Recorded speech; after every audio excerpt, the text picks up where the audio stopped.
एक बार फिर से आप सभी का स्वागत है। राहुल को ब्रेक की सलाह, कांग्रेस का पलटवार। कांग्रेस बोली कंसल्टेंट की बातों का जवाब देना जरूरी नहीं। प्रशांत किशोर ने कहा था कि अगर चुनाव में प्रदर्शन खराब रहे तो राहुल ब्रेक ले। और देखिए, प्रशांत किशोर को लेकर सोशल मीडिया पर भी खूब मोर्चा खुला और उसके बाद में प्रशांत किशोर की प्रेडिक्शंस को लेकर भी कई सवाल दागे गए। और अब राहुल गांधी को उन्होंने जो ब्रेक की बात कही थी उस पर कांग्रेस भी पलटवार करती हुई नजर आ रही है और कंसल्टेंट की बातों का जवाब देना जरूरी नहीं, ये बात कह रही है। चुनाव में प्रदर्शन खराब रहे तो राहुल ब्रेक ले, प्रशांत किशोर की ओर से दरअसल ये बात कही गई थी। और कांग्रेस ने ये कहा कि कंसल्टेंट की बातों का जवाब देना जरूरी नहीं है। पलट और अब चलिए आगे बढ़ेंगे। दरअसल मध्य प्रदेश के शहडोल में राहुल गांधी अटक गए। आखिर कम फ्यूल लेकर कैसे राहुल गांधी उड़े, हेलीकॉप्टर कैसे उड़ा, ये बड़ा सवाल है। राहुल गांधी शहडोल में ही अटक गए। फ्यूल की कमी से उनका हेलीकॉप्टर नहीं उड़ सका। दरअसल मौसम खराब था, इस वजह से भोपाल से फ्यूल नहीं आ सका और राहुल गांधी को शहडोल में ही रात बितानी पड़ी। दरअसल राहुल गांधी पहुंचे हुए थे चुनाव प्रचार में शहडोल और ऐसे में उनका जो हेलीकॉप्टर का फ्यूल खत्म हो गया। मौसम खराब था, इस वजह से भोपाल से फ्यूल नहीं आ सका और ऐसे में राहुल गांधी फंस गए शहडोल में। और देखिए, चुनावी जनसभा उनके द्वारा की गई थी और इस बीच शहडोल में उनका हेलीकॉप्टर रुक जाता है क्योंकि फ्यूल खत्म हो गया था। कई सारे सवाल खड़े किए जा रहे हैं और ये खबर अब सोशल मीडिया पर वायरल होती भी नजर आ रही है। इस बीच दूसरे चरण के लिए उत्तर प्रदेश में 91 प्रत्याशी नामांकन वापसी की प्रक्रिया में संपन्न। 26 अप्रैल को 13 राज्यों की 89 सीटों के ऊपर वोटिंग होनी है और ऐसे में दूसरे चरण के लिए यूपी में 91 प्रत्याशी। आगे बढ़ेंगे। तस्वीर हुई साफ। राजस्थान में 266 प्रत्याशी मैदान में, इनमें 247 पुरुष और इनके मुकाबले 19 महिलाएं हैं केवल। सबसे ज्यादा प्रत्याशी 18 चित्तौड़गढ़ से हैं। सबसे कम अगर हम देखें तो 4 प्रत्याशी करौली धौलपुर से हैं। तो अब तस्वीरें साफ हो गई है क्योंकि अब नॉमिनेशन की जो प्रक्रिया है वो यहाँ पर देखने को मिली और इसी के बाद अभी जो मौजूदा स्वरूप है उसमें राजस्थान में अगर हम देखें तो 266 प्रत्याशी कुल चुनावी मैदान में हैं। इनमें से भी अधिकांश पुरुष हैं, महिलाओं की संख्या कम है और कहा जा रहा है कि केवल 19 महिलाएं हैं जो कि चुनावी मैदान में हैं। सबसे ज़्यादा अगर हम देखें कैंडिडेट्स की संख्या वो चित्तौड़गढ़ में है, तो वहीं सबसे कम जो कैंडिडेट्स की संख्या है वो यहाँ पर 4 है और ये चुनावी मैदान में अब देखना होगा कि 25 लोकसभा सीटों के लिए मुकाबला अब आगे कैसे बढ़ता है और तमाम जो प्रत्याशी हैं उनके भाग्य का फैसला जो आम जनता ने जो करेगी, आम जनता अपने मताधिकार का प्रयोग करके, ये तमाम जो तस्वीर है वो 4 जून को स्पष्ट हो जाएगी। और चलिए आगे बढ़ रहे हैं। अपने ही पंजे में फंसी कांग्रेस। राजस्थान में ऐसा पहली बार हुआ जब नाम वापसी के आखिरी दिन प्रत्याशी ही गायब हो गया। बांसवाड़ा लोकसभा बागीदौरा उपचुनाव का ये पूरा मामला है। बीएपी से गठबंधन के पक्ष में नाम वापसी का था निर्देश। जालौर में वैभव के सामने बीएपी प्रत्याशी नहीं हटा। क्या बांसवाड़ा की घटना इसी का जो सियासी बदला है? दैनिक भास्कर की खबर है, देखिए। और देखिए, जब आप इसकी बात करें, ये जो पूरा सीट है इसके अगर सेट समीकरण की बात करें, अगर आप इस सीट की बात करें तो ये इतना लाइमलाइट में क्यों है? राजस्थान में बांसवाड़ा बागीदौरा में कांग्रेस बीएपी गठबंधन के बाद उम्मीदवार गायब होने की खबर है, उनसे संपर्क नहीं हो पा रहा। और दूसरी तरफ बांसवाड़ा से कांग्रेस उम्मीदवार अरविंद डामोर ने पार्टी की चिंता को बढ़ाने का काम किया। जाहिर तौर पर फेसबुक पर उन्होंने लिखा कि कांग्रेस की आस भरोसा आत्मसम्मान जिंदा रखने की लड़ाई है, लोकतंत्र को बचाने की लड़ाई है। हमारे नेता राहुल गांधी की न्याय यात्रा की लड़ाई है और लड़ेंगे और जीतेंगे। कांग्रेस ने रविवार को बाप को समर्थन देने का ऐलान किया था, यानी बीएपी को समर्थन देने का ऐलान किया था। नाम वापसी का आज अंतिम दिन है और कांग्रेस उम्मीदवार अरविंद डामोर फोन बंद कर किसी गुमनाम जगह पर चले गए हैं। आदिवासी पार्टी के नेताओं के मन में भी संशय है कि वो नामांकन वापस नहीं लेंगे। ऐसे में वो कह रहे हैं कि समर्थन के ऐलान का कोई मतलब नहीं है। मतलब समर्थन का ऐलान भी किया और समर्थन के ऐलान के बाद में जो जिस बात पर समर्थन दिया गया था वो पॉसिबल ही नहीं हो पा रहा। तो जाहिर तौर पर इसीलिए कहा जा रहा है कि कांग्रेस अपने ही पंजे में फंस गई और बीएपी से गठबंधन किया, लेकिन जालौर में वैभव के सामने बीएपी कैंडिडेट हटा ही नहीं। राजस्थान में ऐसा पहली बार हुआ कि प्रत्याशी ने अपना फोन ही बंद कर लिया, संपर्क में ही नहीं है। नाम वापसी के आखिरी दिन प्रत्याशी गायब हो गया और इसी की चर्चा हो रही है चारों ओर। और अब बात होगी दिल्ली की। केजरीवाल के खिलाफ तीसरी याचिका दाखिल। सीएम पद से हटाने को लेकर ये तीसरी याचिका है। 2 याचिका आपको बता दें कि पहले ही खारिज हो चुकी हैं। दिल्ली हाईकोर्ट बोली है भारी जुर्माना लगेगा। 10 अप्रैल को इस पूरे मामले में सुनवाई है। जब से अरविंद केजरीवाल जेल में गए हैं तब से लगातार बीजेपी की तरफ से तो एक तरफ मांग हो ही रही कि तत्काल सीएम पद से इस्तीफा दिया जाए। हालांकि आम आदमी पार्टी का कहना है कि केजरीवाल हमारे सीएम थे, वो वहीं रहेंगे और जेल से ही सरकार चलेगी। इसी बीच आपको बता दें 2 और याचिका पहले भी दाखिल हो चुकी थी सीएम पद से हटाने को लेकर, वो खारिज हो गई थी। अब बड़ी जानकारी यह है कि 10 अप्रैल को इसमें फिर सुनवाई होनी है। बड़ी खबर है, 10 अप्रैल को सीएम पद से हटाने को लेकर तीसरी याचिका जो दाखिल की गई थी इसमें सुनवाई होनी है। आगे बढ़ते हुए अगली खबर, हर समय तैयार रहे सेना। थल सेना अध्यक्ष मनोज पांडे के द्वारा कहा गया। आपको बता दें, उन्होंने कहा कि प्रत्याशित घटनाओं से रहे सावधान, तीनों सेना के तालमेल पर जोर। तो नई रणनीति के साथ में सेनाएं चलती हुई नजर आने वाली है, ताकि हर समस्या के लिए सेना हमेशा तैयार रहे और किसी भी आपदा से निपटने के लिए सेना हमेशा तत्पर रहे। आगे बढ़ेंगे। सुप्रीम कोर्ट ने कोस्ट गार्ड को फटकार लगाई है और इस पर हम चर्चा करते हैं। मनोज पांडे की तरफ से जो बताया गया वो अभी आपको साक्षी ने बताया, लेकिन सुप्रीम कोर्ट ने यहाँ पर कोस्ट गार्ड को फटकार लगाई है। महिलाओं को स्थायी कमीशन दे, ये कोर्ट ने कहा कि वरना हम देंगे नारी शक्ति की बातों को अमल में लाएं। ये कोर्ट की तरफ से कहा गया। महिलाओं को स्थायी कमीशन देने की बात, क्योंकि ऐसा विषय है जिसको लेकर के लंबे वक्त से चर्चा चली और अब जब सुप्रीम कोर्ट में इस पूरे मामले में जब याचिका दायर की गई जिसमें सुनवाई चल रही थी, तो कोर्ट ने कहा कि इस पूरे मामले में महिलाओं को स्थायी कमीशन दे, वरना हम देंगे और नारियों के सम्मान के लिए ये जरूरी है, ये भी सर्वोच्च अदालत ने कहा है। और चलिए आगे बढ़ रहे हैं। समय पर फैसलों पर सीजीआई का जोर। सीजीआई डीवाई चंद्रचूड़ ने हाई कोर्ट के जजों को पत्र लिखा है। सीजीआई ने आरक्षित फैसलों पर डेटा मांगा है। 3 महीने से ज्यादा आरक्षित फैसलों की जानकारी मांगी है। हाई कोर्ट के जजों ने ऐसे केसेस की नए सिरे से सुनवाई शुरू की। एक जज ने 10 महीने पहले फैसला सुरक्षित रखा। इस मामले पर दोबारा नए सिरे से सुनवाई शुरू कर दी। देखिए, हम लगातार देख रहे हैं कि कोर्ट्स में बहुत ज्यादा प्रेशर है। हजारों करोड़ों की तादाद में लोग लगातार अपने अपने लिए इंसाफ की गुहार लगाए बैठे हुए हैं, इंतजार कर रहे हैं कि उनका फैसला जो होगा कोर्ट का वो उनके हित में होगा या उनके फेवर में होगा।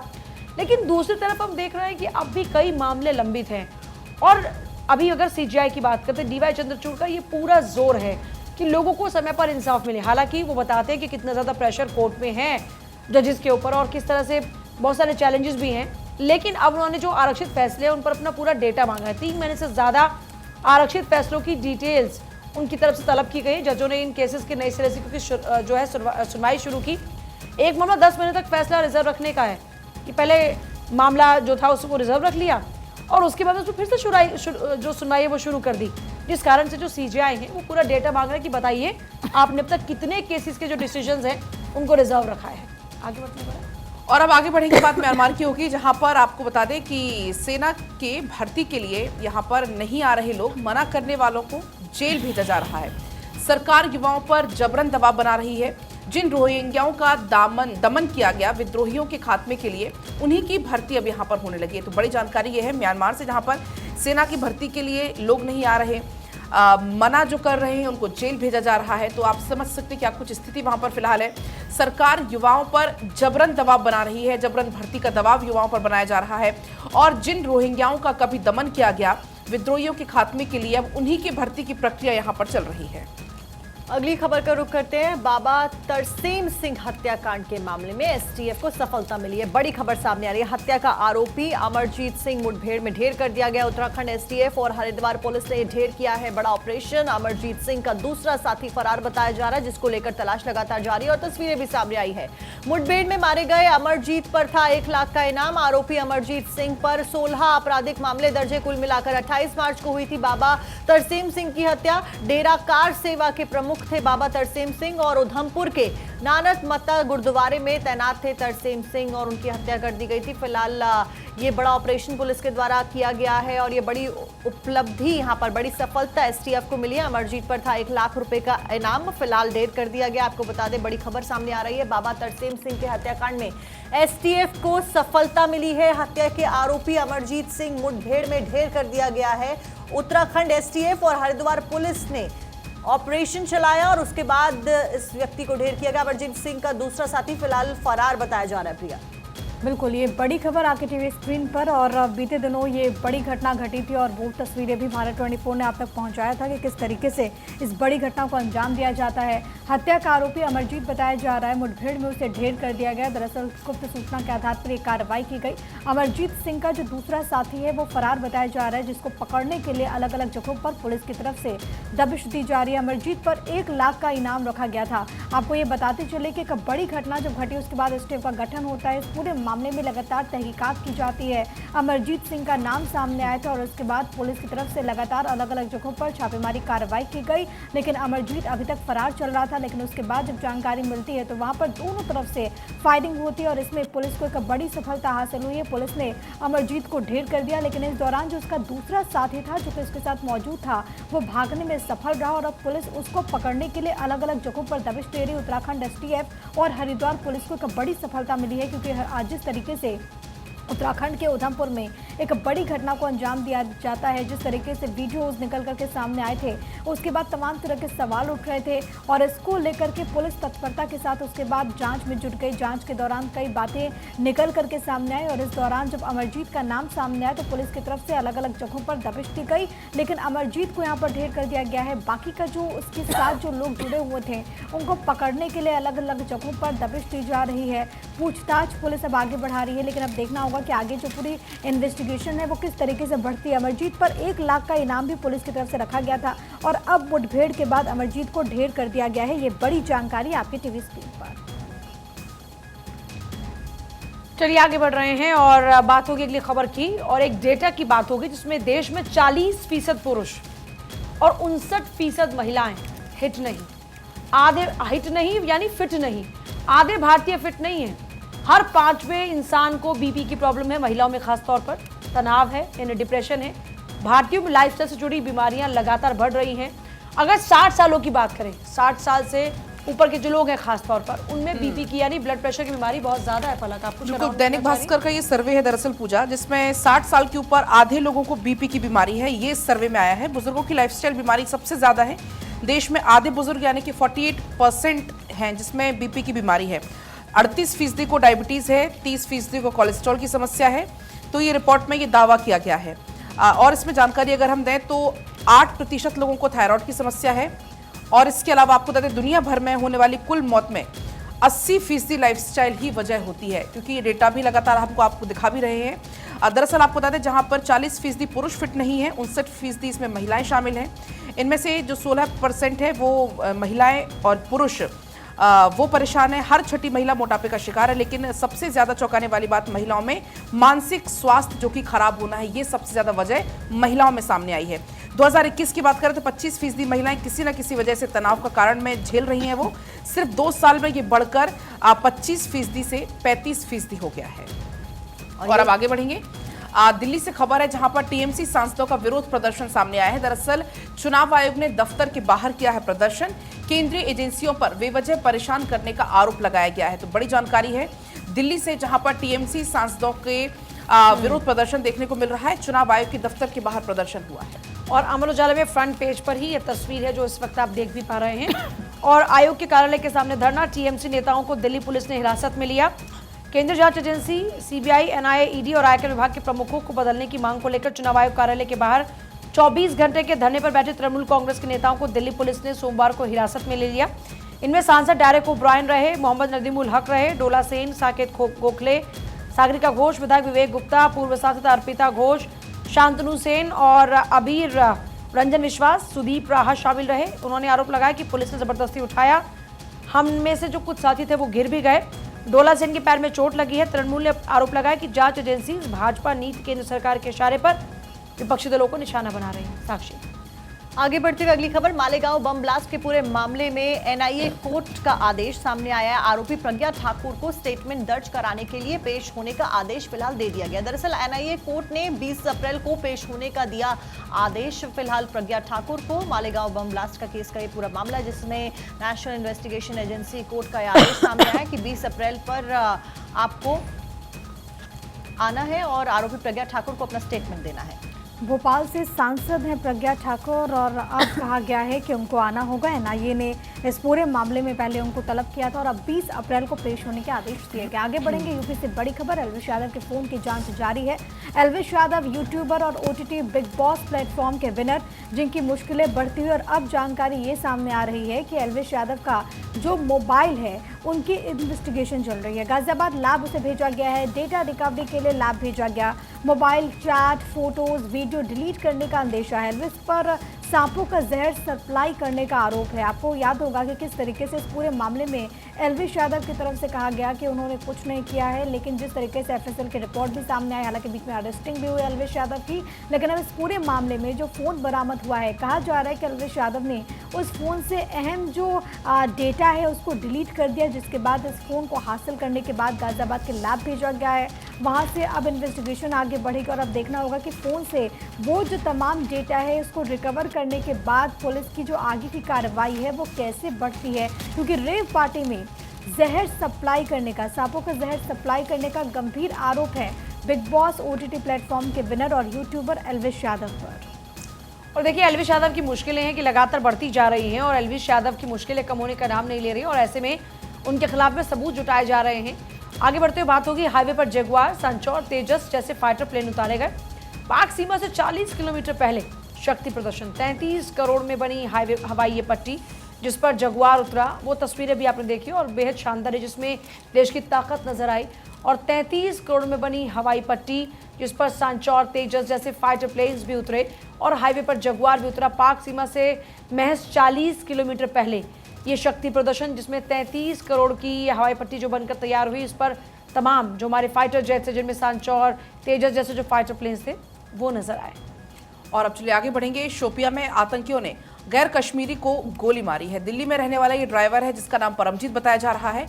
अस्पताल में भर्ती करा दिया है। सुरक्षा बलों ने इलाके की घेराबंदी कर ली है और सर्च ऑपरेशन यहां पर लगातार जारी है। तो एक और नापाक हरकत यहां पर आतंकियों की, जहां पर गैर कश्मीरी को गोली मार दी गई है। दिल्ली का ये रहने वाला शख्स है जो कि ड्राइवर है, परमजीत इसका नाम है। तत्काल प्रभाव से अस्पताल में भर्ती कराया, वहां पर इलाज उसका चल रहा है। सुरक्षा बलों ने इलाके की घेराबंदी कर ली है और पूरे इलाके में सर्च ऑपरेशन अभी भी जारी है। आगे बढ़ते हुए अगली खबर, सोशल मीडिया पर टिप्पणी के मामले में सुप्रीम कोर्ट ने कहा है कि हर शख्स को जेल नहीं भेज सकते हैं। अभिव्यक्ति की आज़ादी का दुरुपयोग नहीं किया जा सकता है।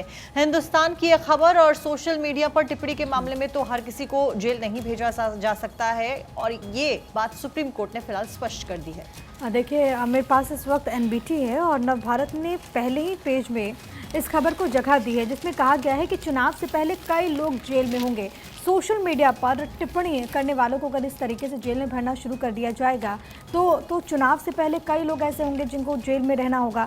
दरअसल सुप्रीम कोर्ट ने इस पूरे मामले में वो सुनवाई कर रही थी एक यूट्यूबर की जमानत को बहाल करते हुए। सुप्रीम कोर्ट ने कहा कि सोशल मीडिया पर आरोप लगाने वाले हर व्यक्ति को जेल में नहीं डाला जा सकता। अगर चुनाव से पहले हम हर यूट्यूबर को जेल में डालेंगे तो कल्पना करें कि कितने लोग जेल में होंगे। यूट्यूबर पर 2021 में तमिलनाडु के मुख्यमंत्री एम.के. स्टालिन के खिलाफ आपत्तिजनक टिप्पणी करने का आरोप लगा था और उसके बाद उनको अरेस्ट किया गया था। और इस पूरे मामले में जब सुप्रीम कोर्ट में सुनवाई हुई तो सुप्रीम कोर्ट ने सख्त टिप्पणी की है। आगे बढ़ेंगे, सबसे छोटी सीट अजीत पर बीजेपी का हाथ। लक्षद्वीप 2 बार से एनसीपी काबिज, चुनौती कांग्रेस से। बीजेपी के अजीत को समर्थन से मुकाबला ये पूरी तरीके से त्रिकोणीय हो गया है। तो देखिए, लक्षद्वीप, क्योंकि कहा जाता है लक्षद्वीप को अगर हम देखें तो उसकी जो सियासी फिजाएं हैं वो वहाँ पर बेहद दिलचस्प हैं। हालांकि बहुत कम सीटें हैं, ज़्यादा सीटें हैं नहीं यहाँ पर, और ऐसे में इस पर किस तरीके से यहाँ पर जो मुकाबला है वो त्रिकोणीय हो गया है, इसको तमाम अखबारों ने जगह दी है।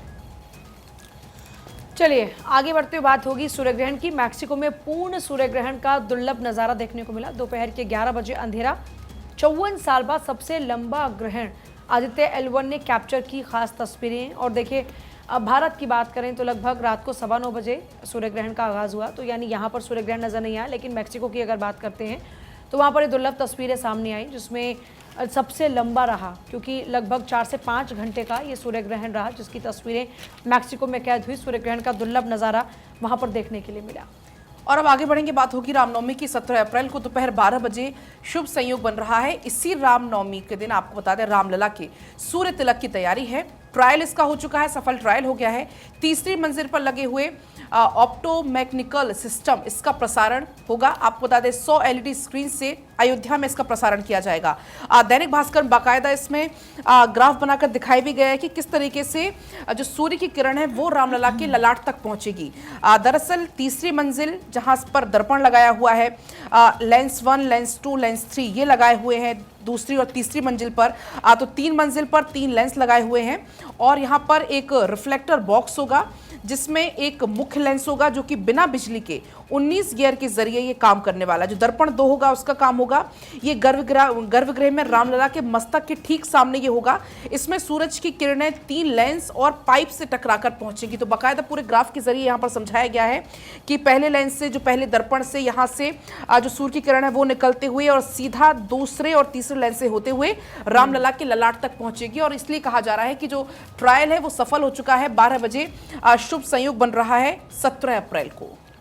और इस बीच आगे बढ़ते हुए अगली खबर, आर्मी चीफ के खिलाफ में खामोश रहने का करार, पाकिस्तान फौज के साथ में पीटीआई की डील हुई है। इमरान खान की अगले महीने रिहाई के आसार जताए जा रहे हैं। इमरान ने वादा तोड़ा तो जमीन के मामले में जेल भी हो सकती है। प्रिया, बिल्कुल, देखिए, आर्मी चीफ के खिलाफ खामोश रहने का करार, पाकिस्तानी फौज के साथ पीटीआई की डील, पाकिस्तान तहरीक इंसाफ, इमरान खान की अगले महीने रिहाई के आसार। और देख सकते हैं हम, क्योंकि लगातार पाकिस्तान में जिस तरीके से सियासी उथल पुथल हमने देखा, इमरान जिस तरीके से जेल में फिलहाल बंद हैं, अब कहा जा रहा है कि पाकिस्तानी फौज के साथ पीटीआई ने एक डील की है और इस डील के तहत इमरान खान वहाँ पर जो इस पूरे मामले में अपनी बातें, जो लगातार पहले सैन्य वहाँ पर कार्रवाई पर वो विरोध जाहिर कर रहे थे, वो सेना के खिलाफ कुछ नहीं बोलेंगे, क्योंकि अगर वो कुछ कहेंगे तो उन पर जो एक्शन है वो और भी ज़्यादा बढ़ जाएगा। हम देखते हैं कि पाकिस्तान में किस तरीके से वहाँ पर जो सेना है वो तमाम चीज़ों को अपने हाथ में लेकर के चलती है। वहाँ पर सेना का एक अलग रुख होता है और इसी को लेकर के जो भी व्यक्ति सत्ता पे रहता है, वहाँ पर आप देखेंगे पर्दे के पीछे वहाँ की जो आर्मी है वही काम करती है। और अब कहा जा रहा है कि अगले महीने इमरान की रिहाई संभव है, क्योंकि पाकिस्तान तहरीक इंसाफ और पाकिस्तानी फौज के बीच एक डील हुई है।